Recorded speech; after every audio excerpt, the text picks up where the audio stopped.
नमस्ते दोस्तों, प्रणाम। एक चुटकुला नाच गीत लेके आए हैं। अच्छा लगे तो लाइक सब्सक्राइब कीजिए, कमेंट बताइएगा कि गाना कैसा लगा। दारू पी पी के बाला मुआ अखिया लाल कैले बा। दारू पी पी के बाला मुआ अखिया लाल कैले बा।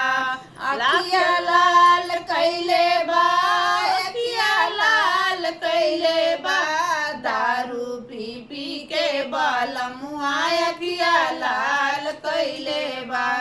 कठवा के चौकियो कट के बेलनावा, कठवा के चौकियो कट के बेलनावा। गेहुआ के रोटिया कमाल कैले बा, गेहुआ के रोटिया कमाल कैले बा। दारू पी पी के बालमुआ अखिया लाल कैले बा। दारू पी पी के बालमुआ अखिया लाल कैले बा।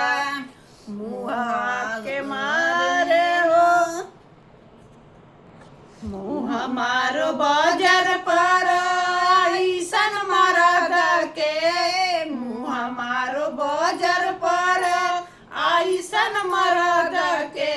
हमरो जिंदगिया बेकार कैले बा, हमरो जिंदगिया बेकार कैले बा। दारू पी पी के बालमुआ अखिया लाल कैले बा।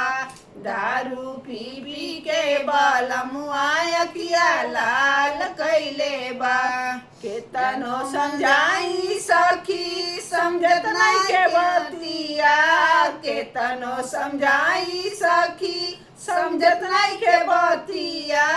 दारू पी पी के बालमुआ अखिया लाल कैले बा। दारू पी पी के बालमुआ अखिया लाल कैले बा।